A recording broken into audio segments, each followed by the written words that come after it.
Hello, everyone. Thanks for coming, Fay. Thank you. Thanks for having me. Great to be here. So we had a passionate conversation for the last 45 minutes with Fay in the room over there, and it gave me some material for some good questions. But I'm going to let you discover Fay by having Fay introduce first what her career has been, what your story has been, and how you've mixed particularly this world of the startup world with what I'm going to call the more classic corporate world. Right. You're one of those few that has lived both those lives, so and you continue to, I think. Kind of, yes, right.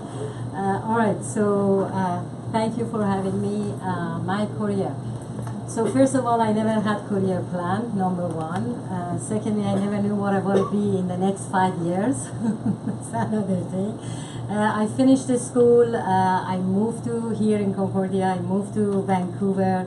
I went to UBC to do my master program, but at the same time, I was interested to get some kind of work experience. So I went to this company, software company, MDSI, and I found the VP engineer. I set up a meeting with him and I say, hey, I just graduated. I know I don't, and my background is electrical engineering. I'm not a software person, but I want to learn and I want to work for you for free. So take me 6 months, after 6 months, see whether I can contribute to anything, and then give me a full-time job if you're interested in what I have to offer. So he accepted me, although he actually offered me 3 months volunteer position, and then he gave me the full-time job while I was going to UBC. And then somewhere within the year time frame, year and a half, as I progressed through my career, I came up with an idea of technology, and I decided to leave my paid job, turn my living room in an office, and did my first company called L3 Technology, where it was in basically a software solution for making mobile development application much easier. And then after 3 years, I sold that company, and then I started another company called Mobilia in transport layer protocol optimization. I scaled that company to 100 people. After and brought the customer, brought the investment, and a bunch of other things. And then I left because I got bored and started another company called Disternet, which today is called Mimic, in decentralizing internet. So I started that in 2009. I got funding from Vodafone, and then Vodafone asked me to join them and help them with establishing their venture incubation and new product delivery, which I did, and started this concept at Vodafone Zone, and expanded that from Bay Area to Italy, Spain, Germany, Egypt, the UK, and did that for 3 years while I was advising my own company. And then I moved to LA and joined the healthcare, basically billionaire, and managed a bunch of portfolio companies as a CEO there. And then left, and now I'm basically busy with my own company, the Mimic, in decentralizing cloud, how to turn every computer into a cloud node. Basically, that's what we do. We do basically extending the AWS capability to the device side, selling SDK to software developer. At the same time, I'm a chairman of a health and wellness company in LA, and then advising an education tech company based in London, which is a mobile application for grade 9 to 11, using hip hop to teach kids. So turning all the school tracks into a music. And also I'm advising another startup company that is about solutions for kids with special needs. Wow. Any of you guys as busy as this person is? What's your secret for time management? Nothing, just do things. just do them 6 a.m. to 10, 11 p.m. every day. So you're blessed with an infinite amount of energy. Apparently, and I'm vegan, so I think it's something about vegan. Yeah, it Although must be. I turned vegan. I just switched to vegan this minute then. So, you guys, anyone else volunteering for vegan now? In terms of the, you seem to have evolved in a very different world, from like university to startups, from startups to corporations, corporations back to startup, all this living in a suitcase. I'm going to say, what's the magic between the relationship between startups and corporations? A lot of the people here are entrepreneurs, and I think their biggest challenge for many of them is their relationships with bigger companies. So this is a relationship in terms of business relationship between startups and companies. So corporate world is about, and I'm politically incorrect, I will say that. So corporate world is when I was at Vodafone, I asked a person, how long you worked for Vodafone? And he said 25 years. And I said, oh my God, I haven't been in one country for 25 years. How could you stay in this company for 25 years? And I think that's the challenge. I think that's really the challenge I see in corporate, because people start identifying with the job that they have. That's what they identify with, and they are extremely scared of losing their job. And their bonus, their paycheck, everything depends on the basically performance criteria that managers are set for them.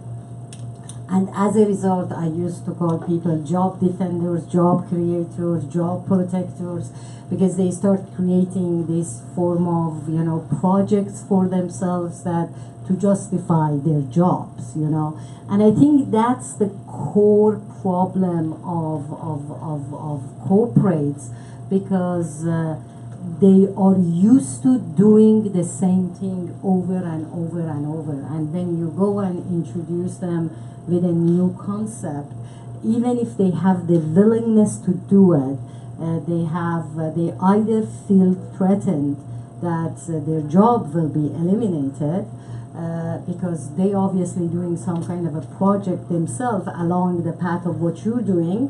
Any startup company, they have all these projects that they're doing internally.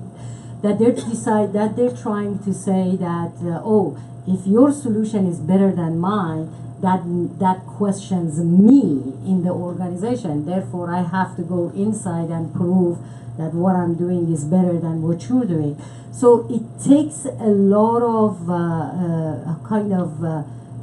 giving comfort to individuals in terms of, hey, I'm here to make you successful.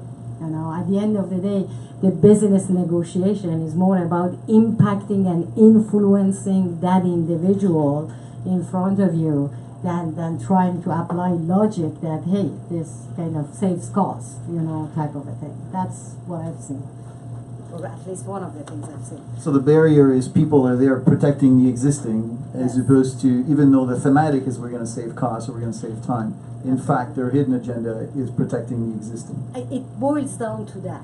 I think it boils down to that.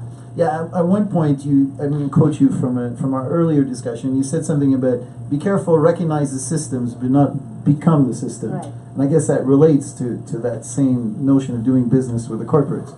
Yes, absolutely. So when I was at Vodafone, obviously we were creating this incubation, like what you guys have here, but under the compensation of Vodafone. And the team that I had, I used to tell them that you guys need to recognize the system, but don't become the system. Because the moment you become the system, is your decision making will be impacted. And I think that applies exactly to everything we do on a daily basis, is that when you sell a solution to a company, you need to understand what motivates that individual, what basically inspires that individual, what is frightened that individual. It's a lot about the person and paying attention to every communication that you have with the person in order to kind of move the way or pave the path that you can sell your solution to them. Thank you. I'm going to bring you to a subject also that was in part of our conversation, so you guys might find it all strange, but one of the things that I find as running District 3 is that we have a lot of really good meaning people in our community. I don't know if you guys know the numbers, but we've hosted about 400 startups to date, 450 actually, and probably about 7,000 people that have spent 8 hours or more here in 4 years. So a lot of you guys are interested and passionate about this, but sometimes I tend to think that we might all lose track at times of why we're here. And the reason I'm saying that is that part of our team selection is try to figure out if the people that are coming here are really here for their idea, for their impact, or is they're here because it's the fashionable thing to do this here. Because we all get caught up by fashion, right? And so one of the interesting, so I tell you this whole story because one of the things that was really funny in our conversation before, and I'm going to let you describe that, and she says, don't fall into the trap of becoming, I think what you called shallow alto, right? Shallow alto and sillywood. And sillywood. So I'll let you explore that a little more for the crowd here today. Oh, jeez. So these are the names that I created for Silicon Valley and Palo Alto, mainly because I think Silicon Valley used to be the place where you solve big problems, where you disrupt, right? Where you go and you're just passionate about disrupting. You have a brilliant idea, you have people coming together, they work tirelessly without getting paid because this is a problem that they want to solve. They want to basically consumerize PC and make sure that every individual can afford a PC, like Bill Gates, right? Or Steve Jobs of the world, or Intel and all those things. But unfortunately, somehow, somewhat, I call it the Facebook effect, is that the Silicon Valley started becoming a place where I want to invest in a unicorn, that I invest $1 million, I can sell you $3.5 billion in less than a year. And then it became like, give me another Instagram, give me another, dating application. And they lost touch from solving problem, and it became a place where who do you know? Who did you rub shoulder with? Who did you go out for dinner? Who did say hello to you? Who actually remembered you? Oh my God, such and such walked away and said, hey Faye, how are you? And I go and I kind of tell the team that, such and such met me, or shook my hand. And I personally have always tried to filter these things out. I remember when I was with Vodafone, I was invited to go on a panel, and somebody said, oh, do you know who this person is that is you're on the panel with? And I said, no. And they said, he's the godfather of this technology. And I said, well, I've heard this technology apparently had many godfathers. But I always filter that out, because the moment I personally get distracted to razzle dazzle is the moment that you could get sucked in. And you have to be so careful. I mean, I've been myself, in fact, when people are telling me, why did you left Vodafone? I said, it was becoming too comfortable. Good pay, first class, limo, everybody take your salary, take your call, you get retirement package, you get everything. And I was getting anxious. I felt like I'm getting used to this, and this is not good, So I personally am always careful not to lose that, because and not to focus on money, because I think financial success is the byproduct of company success. But if you're too distracted and get too distracted on razzle dazzle, then you lose touch. And I think Silicon Valley is losing touch. I'm not the only one now talk about it. I was, I think, one of the first people who talked about it 2 years ago. But now more and more people are actually describing it as a place that now is about... It's losing focus. Yeah. It's about the money game. So you spent a lot of time in Canada. Today you're with us in Montreal. You explained to us that you were in BC doing your graduate studies.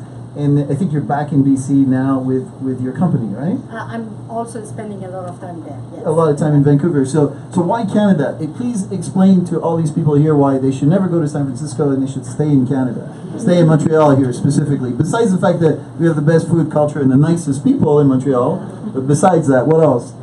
So, first of all, I think there's still to this date, Canadian government gives the best financial incentive to actually start a company. Is almost I always, my first company I got $75,000 first funding. My second company got $150,000, and my third company got $750,000 as the first funding that I got, and it's free, right? And then there are lots of shred tax return that comes back to the company, which also it's been quite lucrative. Like if I look at my third company, Mimic, if we were in Silicon Valley, we would have burned through hundreds of millions of dollars. But with Mimic, we probably just got less than $10 million. $4 million only in investment funding, and the rest was government and self-funded and things like that. So I think it's still Canada from the government funding is great. I think people is still, again, Silicon Valley is great, but it's super expensive. It really has become the place that unless you're either in circle or you're not, nobody, really, that's another thing that I noticed. And the other thing is that I also see what I call a lot of engineers stuck in the golden hamster wheel, which means that you work for these brand name companies where they give you unlimited lunch, unlimited food, great, beautiful campus, but not realizing that your brain is getting drained on solutions that they're not necessary toward your even individual best interest. When you work for a company that is about, let's take users' data and sell them advertisement, I understand this is a business model, and I think that will change very quickly, very soon. Or your health application behind the scene funded by the pharmaceutical company, so it doesn't give you a result based on what's good for you, but is giving you a result based on the such and such pharmaceutical company actually funded that, therefore you're showing the result to their best interest. I think these are ethical questions that we have to be careful about, and we have to be careful about the company we're working with, whether the brain that we put in, the effort that we put in, and we get a nice paycheck or we get a nice investment, but does it actually allow you to think through those responsibilities and apply the right principle to that basically problem that you're solving? Thank you. You guys are all passionate people. You're looking at us, listening to us. I'm sure you have questions. Does anyone want to volunteer a question? Or should I ask the next question? Let me walk around. One of you guys must have a question. Yes? Did you have a question, Gisela? Hi. Good afternoon. Hi. When you step in Montreal and you see the innovation ecosystem and knowing what's outside here, what is the impression that you have? So I have to say I'm now, this is my first time here, and the moment I walked in I said, wow, this is amazing, and I started talking about, hey, why don't you guys talk to other companies, or maybe you can create a student in resident or a startup in resident and send people to companies and create collaboration and things like that. And a lot of time I think mid-sized companies are also as good or more, maybe even more impactful than the large companies, because at the end of the day the large companies, probably a lot of them are just interested in IP sell, which there is nothing wrong with it. But now that I'm learning that this is like one of the most important hubs in artificial intelligence and things like that, it's impressive. It's impressive, and I think it deserves more attention in terms of marketing side and awareness across globally, and also across Canada and US. So I think all I can say is that kudos to you guys, fantastic job, and I think it's good to kind of keep pushing forward. Thank you. Anyone else has a question? She's prettier than you, so I'm giving her the microphone, but I'm coming back next. Thank you, Xavier. Thanks very much for coming to talk to us. My name is Karine. I'm a fellow here at the university, and clearly from your track record, you have perfected the art of scaling a company from an idea to a viable startup to a bigger company to a company and that you can walk away and let somebody else manage. What has been your success in scaling? what has been my success in? How have you, What's the success factor? What's the recipe? Oh, what's the recipe? So first of all, I always say pick projects almost like the way you fell in love, right? It's really like the people come and give me the ideas, or I come up with ideas, but I go after the ones that really giving me butterfly effect, and I kind of go, oh my God, if I can solve this problem, that would be great, you know. So that's really the number one factor, because I kind of dive into it, and I don't think about anything else. I don't think about difficulties. I zoom in and zoom out. I always these are the things I tell people: zoom in and zoom out. See the big picture, and then when you see the big picture, you start seeing a lot of problems. But be able to come back in and say, you know what? I'm gonna focus on a step 1 and a step 2. By the time I get to a step 2, I'm sure I can figure out a step 3 and 4. And in the meantime, I can just pivot and adjust and kind of get a feedback and fix the course of the action, right? So it's kind of being able to see the big picture and zoom in and zoom out. And then at the same time, I'm not afraid. Kind of really I always look at it and I say, what is the worst case scenario that could happen? I start this, and I used to be a hairstylist, and I used to love becoming a makeup artist.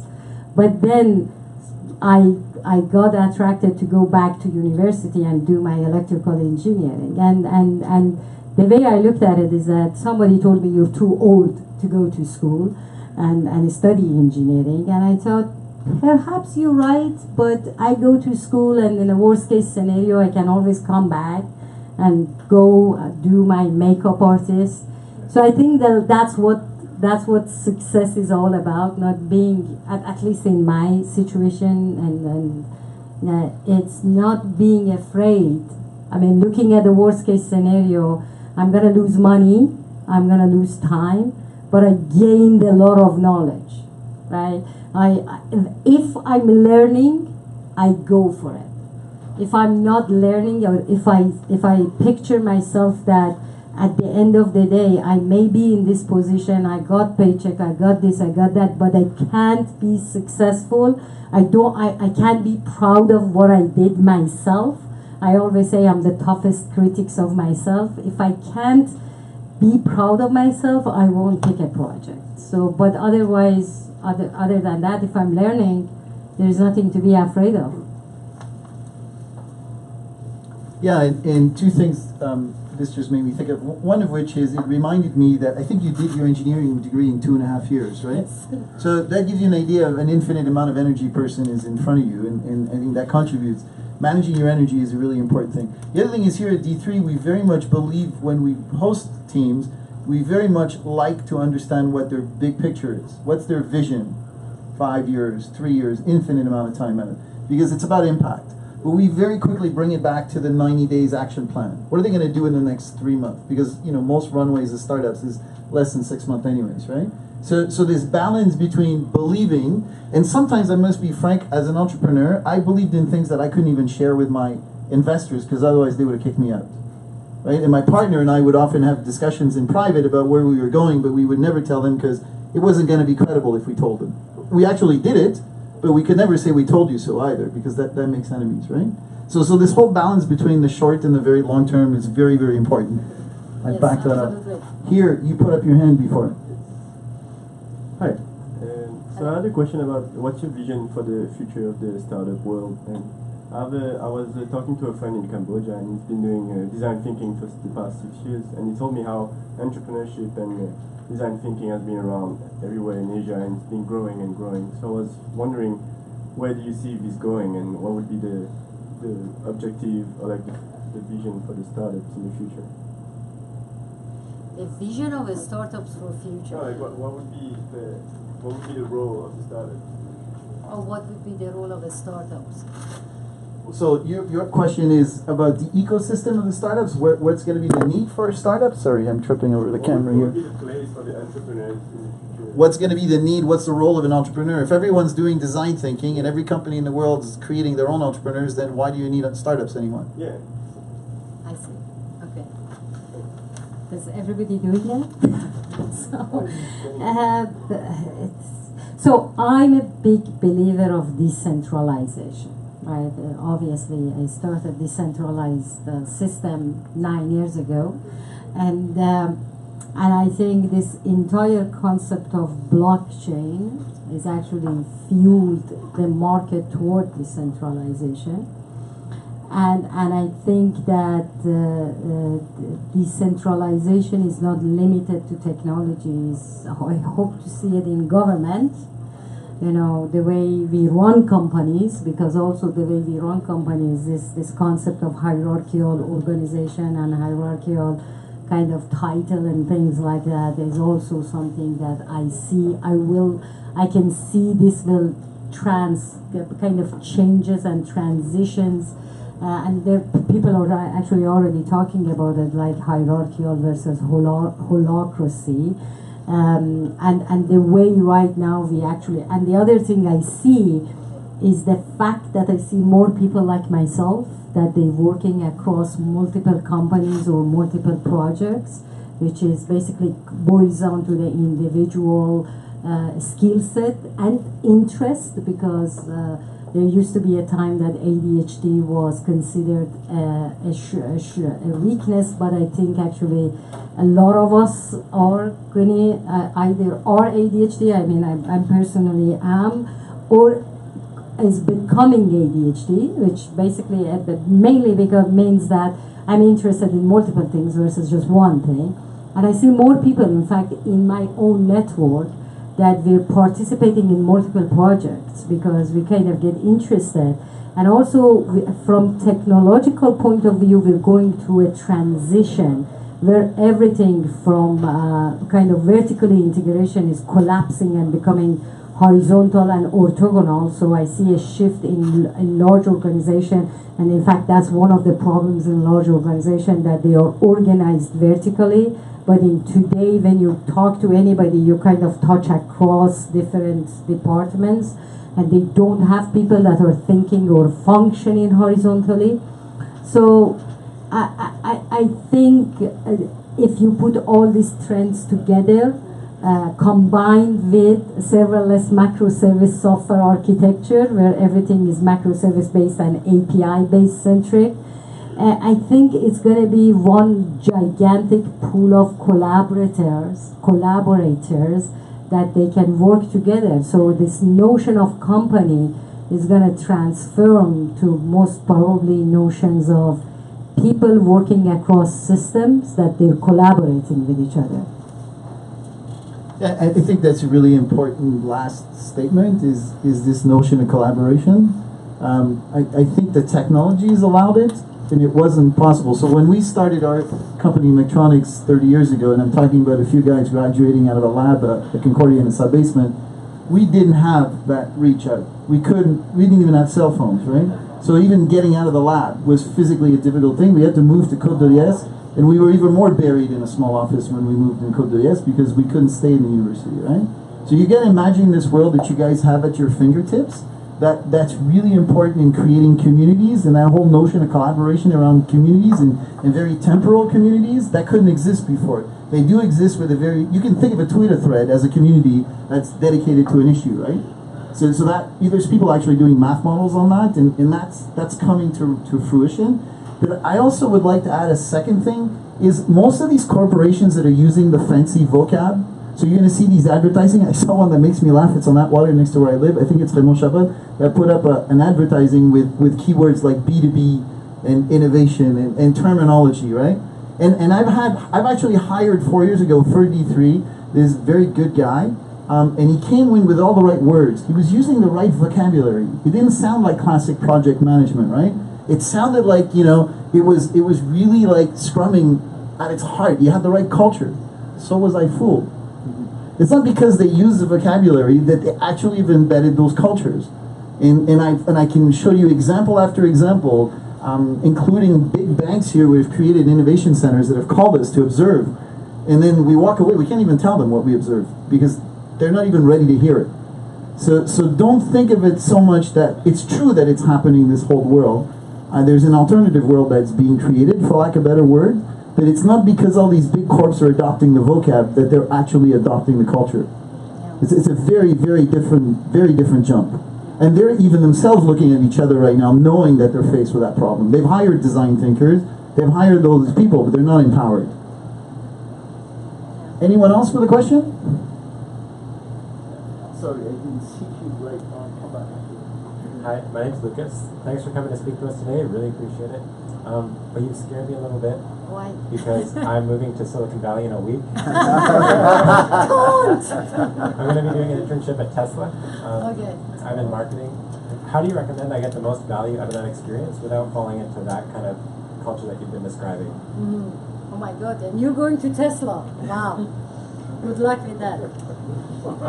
So, how do I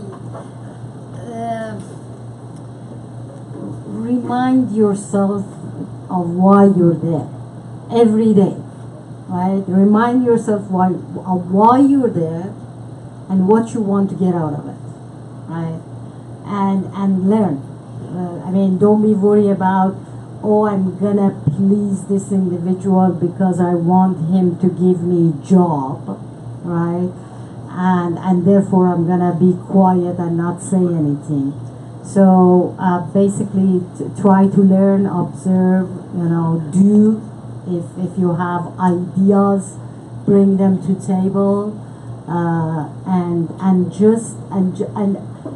again, the razzle dazzle is gonna be so much young age, all by sudden Tesla and Elon Musk and all those things. So just remind yourself constantly that why I'm here for. I'm here to learn, and I want to grow, and therefore, and if things doesn't make sense, I'm gonna speak up.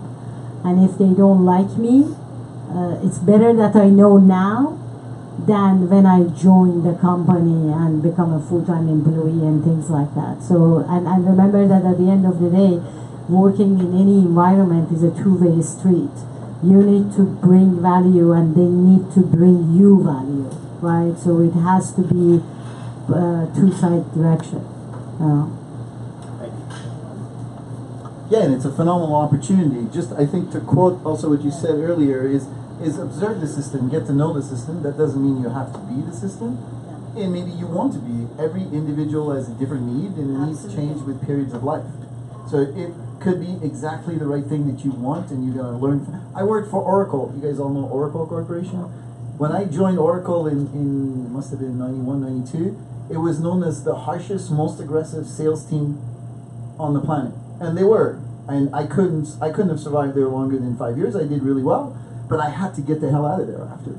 I learned probably half of my business skills. I learned them in those 5 years from a woman actually that was my boss, and that is become one of my best friends today. And she, like our guest today, escaped Iran in the early days and ended up going to school in Paris, and she beat all the laws of schooling, and then she beat all sales records of Oracle worldwide, actually, to become a senior VP of Oracle. So a lot of these people have really cool stories, and they're their own stories, that they live at Tesla, but they also live at Oracle, or they live at Medtronics, or they live at startup. Our friend here is a story that I've known for how long now? 4 years we've been working together on different startup.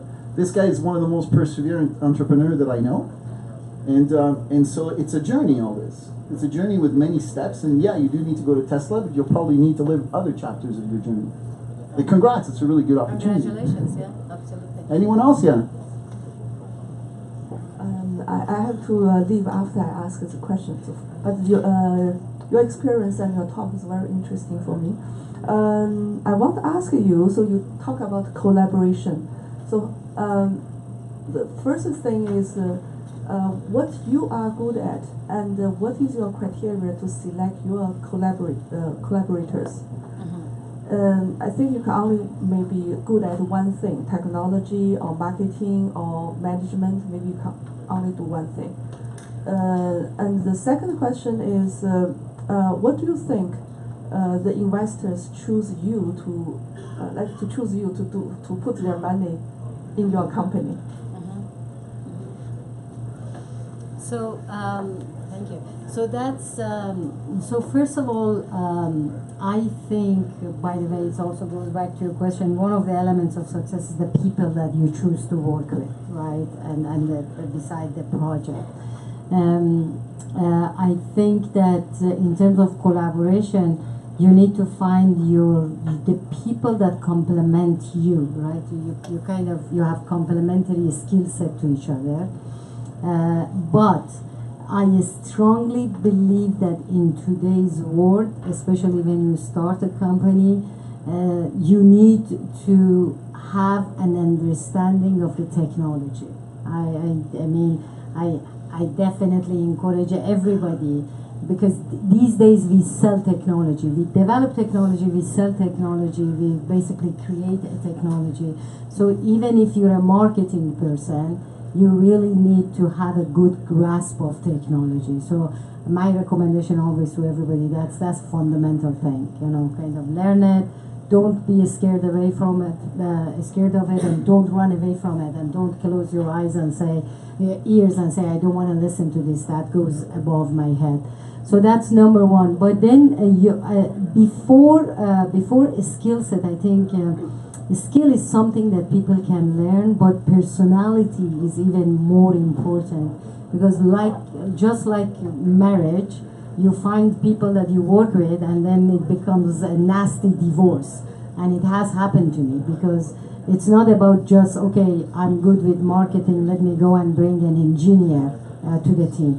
But especially when you start a company, so much to do with people must be able to have chemistry with each other, and see from the same view, have the same vision, share the same passion.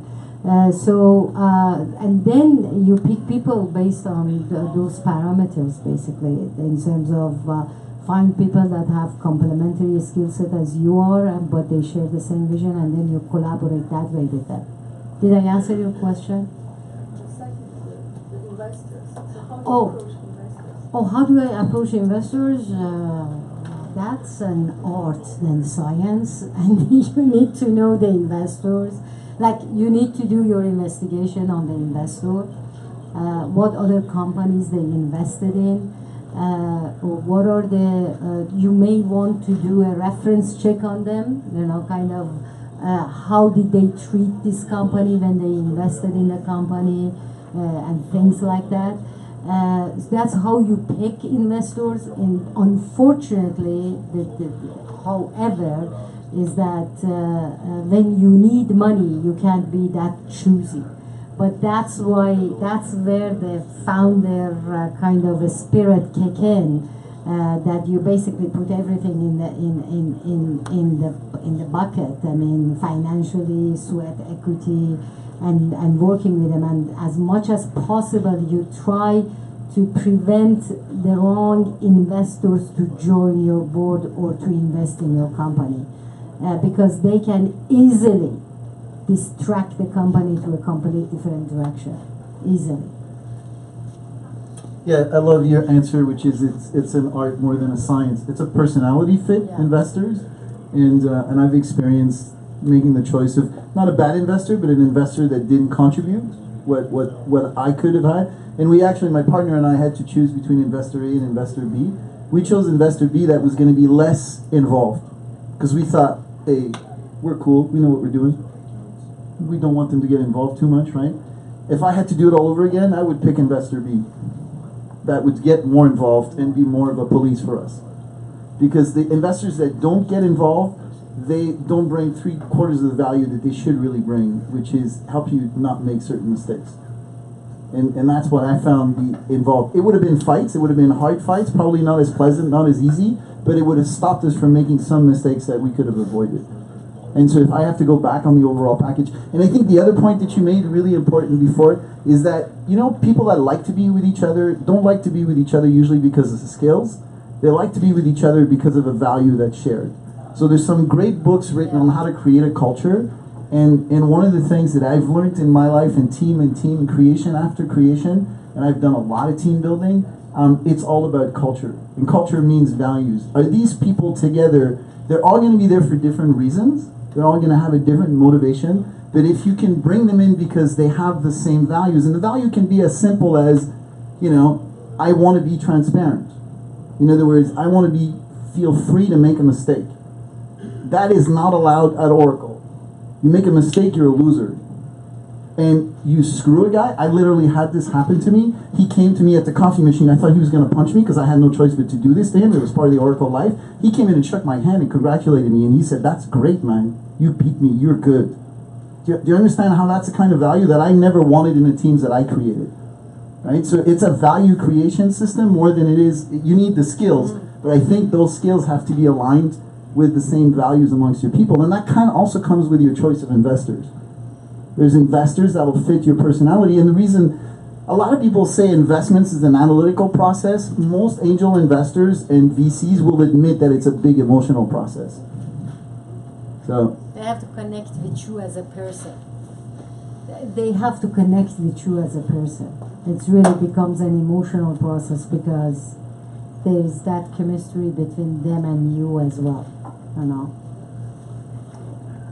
Did that answer your questions? Here, Omid, you're asking. Good afternoon, everyone. So, when you're early on, so you don't know you are going to die as a great person, or you're going to just be an ordinary person, or what's your, you're destined for greatness or not. But then all you know is that there is something that you're really interested, and you want to invest your time. You have options. One of the options is that you keep your day job, and then invest your extra free time on that, and then you try to discipline yourself and wake up early in the morning, do 2 hours of your passion, and go to work and come back and do it over and over again, and become good at it, and then share it with the world through all this digital revolution and stuff. Or you can basically take that and try to make a business out of it, doing a startup either as like a startup as a team, or essentially make a brand out of yourself and grow. How would you, what are your thoughts about how one should approach these 2 options in general? Like keeping a day job, working on something that they like, even if it is, I don't know, some sort of robotics passion, not necessarily like painting kind of a thing, that potentially maybe can become something, or just basically jumping into a startup, which brings you lots of limitation. You have the runway, you have all these other limitations that may restrict you in doing what you really thought you would do. Thank you. So did you just say that painting has no future? No, I mean, I'm kidding with you. I'm kidding with you. No, so you can't be an entrepreneur and think about limitation, right? You can, at least I've seen a lot of people that, I don't know what you think, but I've seen a lot of people that they try to keep a day job and then go at home and work on their startup. I haven't seen any of them being successful. They basically gave up. Somewhere along the path, they gave up and they didn't do it. I think startups are not for faint at heart. I think startups for lions. Right? You kind of say, I know I'm going to a war and I'm gonna go for that war. And again, limitations and things like that, you don't even think about limitation. Limitations obviously comes financially. Like financially is the most important thing, that when you start a company, financial is the first thing that hits you, because you literally have to think about, especially when it's your first company, right? And especially when you're like a new grad like me, just 1 year experience, and now it comes out and start a company. So, I think when you want to start a company, you make certain calculated risk, you bake your idea, you find your team members. You could have your day job for the first 3 to 6 months as you're putting the pieces of the puzzle together, but then you jump into it with heart and soul. Then you get old like me, and now you know the craft, right? And the reason I'm saying that is because I'm involved with a bunch of the startup, but my time is kind of shared. And then at the bottom of all of them are kind of connected with each other, right? So you know the craft, you know how to manage your time, you basically establish some kind of a level of finance for yourself. And then at that time, you can kind of have your hands into multiple things. But before that, I think when you start a company, especially your first one, you jump into it with all the force. You know. What do you think? I think that that's 100% right. I would say exactly what you just said.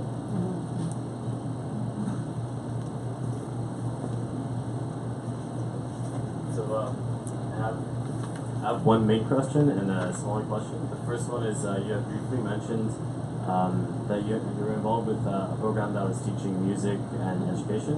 So just I was wondering what that was called. And then the second one was so because you seem very like centered on learning whatever you're doing.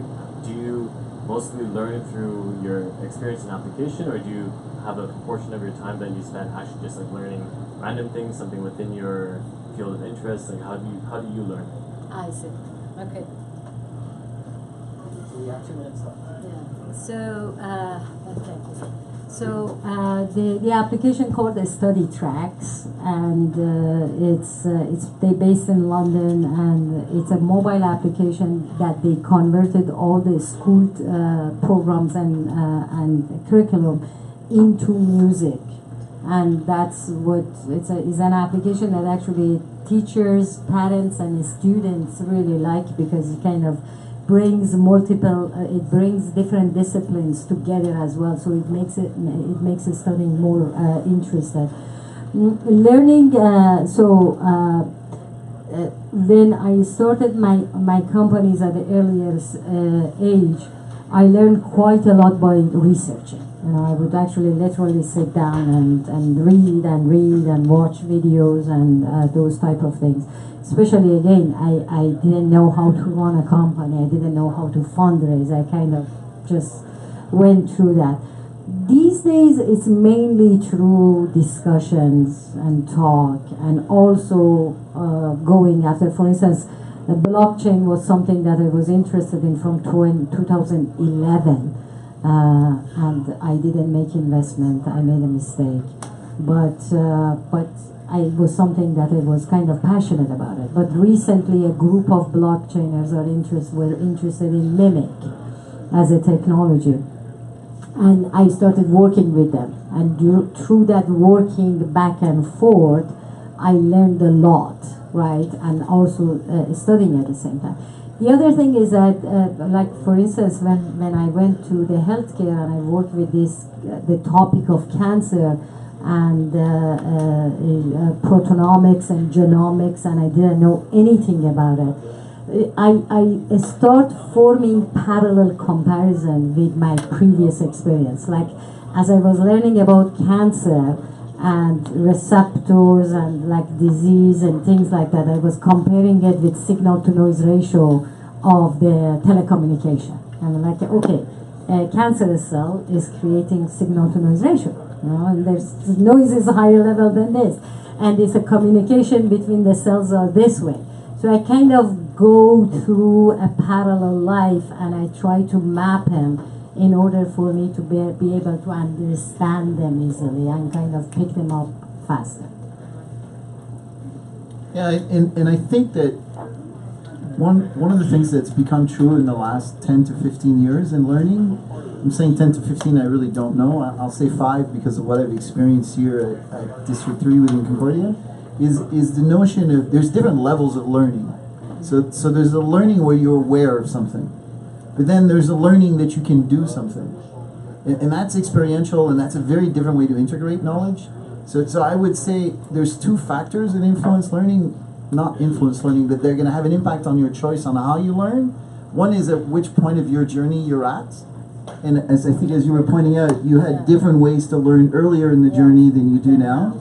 And then how deep do you want to learn it? How relevant do you want it to be? If you want to know about blockchain, there's a lot of great podcasts on blockchain. You want to really know how to do blockchain, then just jump in the bathwater and do one, right? Yeah. So that experiential notion is coming more and more actually to learning at Concordia. D3 is an example of that, and you've got to make a choice of what level of learning you want. Also, where are you at in your journey? What's really cool here is to work with young people, because young people have nothing to lose.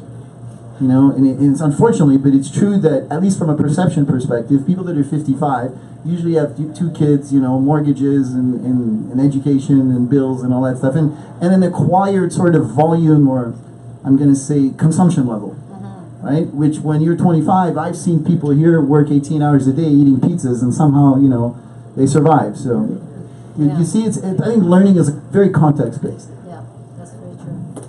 On that note, we're, I think, ending our time, right? So I invite you to join us again and to think about everything that you know we've shared with you today, and maybe some of you want to come up here and ask a couple of more questions. Like some of you will run up here that didn't ask public questions. You're going to want to come and ask her a question, right? So come up and run. I think you're going to have a limited time as well. Yeah. So 5 minutes, I would say. Yeah. So you're going to allow her to stay here 5 minutes? She'll probably cheat and be here 10. So, but I invite you, and thank you everyone for coming. And please applaud her.